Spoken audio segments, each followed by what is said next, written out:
नवम अध्याय निशुम्भ वध।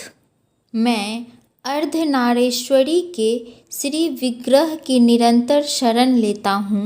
उसका वर्ण बंधुक पुष्प और स्वर्ण के समान रक्तमिश्रित है। वो अपनी भुजाओं में सुंदर अक्षमाला, पाश, अंकुश, वरद मुद्रा धारण करता है। अर्धचंद्र उसका आभूषण है तथा वह 3 नेत्रों से सुशोभित है।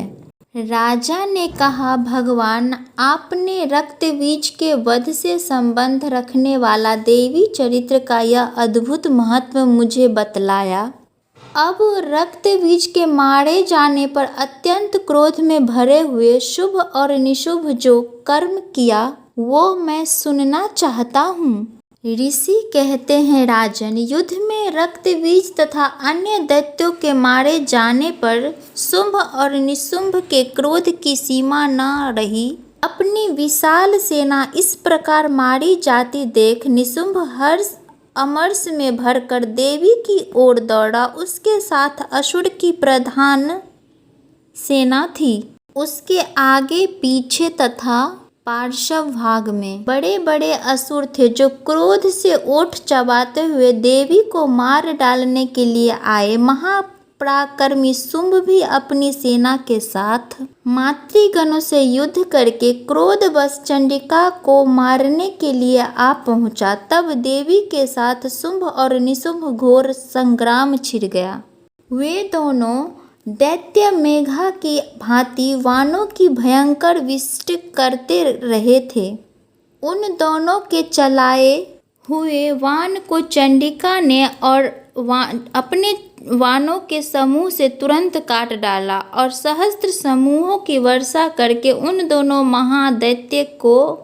दैत्यपतियों को अखंड में चोट पहुंचाई। निशुंभ ने तीखी तलवार और चमकती हुई ढाल लेकर देवी की श्रेष्ठ वाहन सिंह के मस्तक पर प्रहार किया। अपने वाहन को चोट पहुंचने पर देवी ने क्षूरप्रह नामक वाण से निशुंभ की श्रेष्ठ तलवार तुरंत ही काट डाली और उसकी ढाल को भी, जिसमें 8 चांद जड़े थे, खंड खंड कर दिया। ढाल और तलवार कट जाने पर उस असुर ने शक्ति चलाई, किंतु सामने आने पर देवी ने चक्र से उनके 2 टुकड़े कर दिए।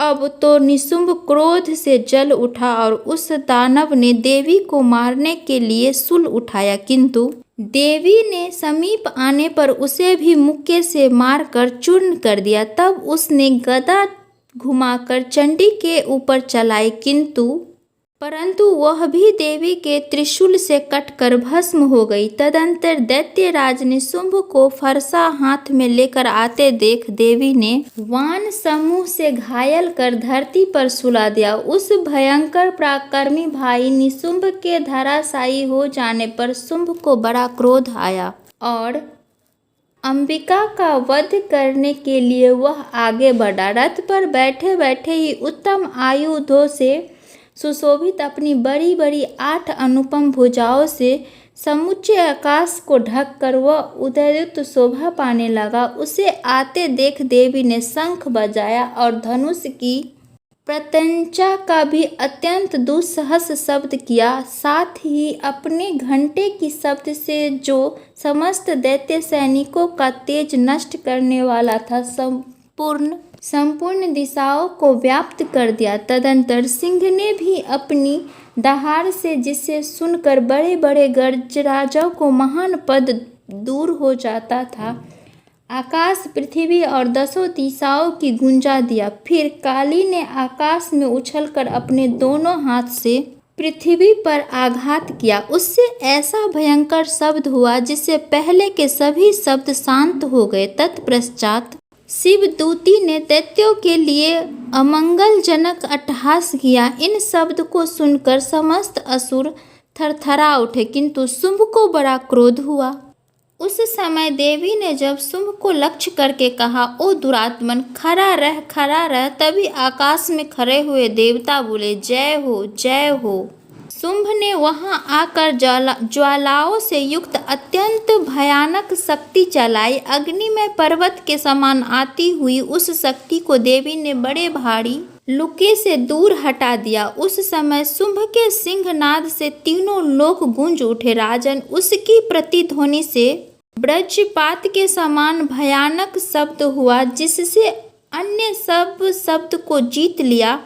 शुंभ के चलाए हुए बाण को देवी ने और देवी के चलाए हुए बाणों को शुंभ ने अपने भयंकर बाण द्वारा सैकड़ों और हजारों टुकड़े कर दिए। तब क्रोध में भरी हुई चंडिका ने शुंभ को शूल से मारा। उसके आघात से मूर्छित हो वह पृथ्वी पर गिर पड़ा। इतने में ही निशुंभ को चेतना हुई और उसने धनुष हाथ में लेकर वानरों द्वारा देवी काली तथा सिंह को घायल कर डाला। फिर उस दैत्य राज ने 10,000 बाहें बनकर चक्र को प्रहार से चंडिका को आच्छादित कर दिया। तब दुर्गम पीड़ा का नाश करने वाली भगवती दुर्गा ने कुपित होकर अपने बाणों से उन चक्रों तथा वानों को काट गिराया। यह देख निशुंभ दैत्य सेना के साथ चंडिका का वध करने के लिए हाथ में गदा ले बड़े वेग से दौड़ा। उसके आते ही चंडी ने तीखी धार वाली तलवार उसकी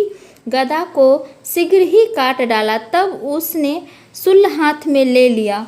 देवताओं को पीड़ा देने वाला निशुंभ को शूल हाथ में लिए आता देख चंडिका ने वेग से चलाए हुए अपने शूल से उसकी छाती छेद डाली।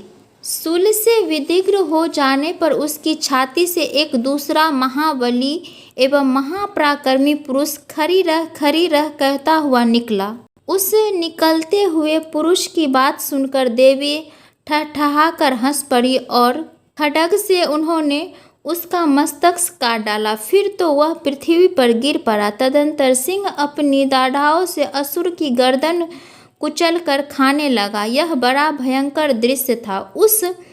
उधर काली तथा शिवदूती ने भी अन्य दैत्यों का भक्षण आरंभ किया। कौमारी की शक्ति ने विदीर्ण होकर कितने ही महादैत्य नष्ट हो गए। ब्रह्मानी के मंत्रपूत जल से निस्तेज होकर कितने ही भाग खड़े हुए। कितने ही दैत्य महेश्वरी के त्रिशूल से छिन्न भिन्न हो धराशायी हो गए। वाराही के थुथुन के आघात से कितनों का पृथ्वी पर कुचुम्बर निकल गया। वैष्णवी ने भी अपने चक्र से दानवों को टुकड़े टुकड़े कर डाले। इंद्रिय के हाथ से छूटे हुए ब्रज से भी कितने ही प्राणों से हाथ धो बैठे।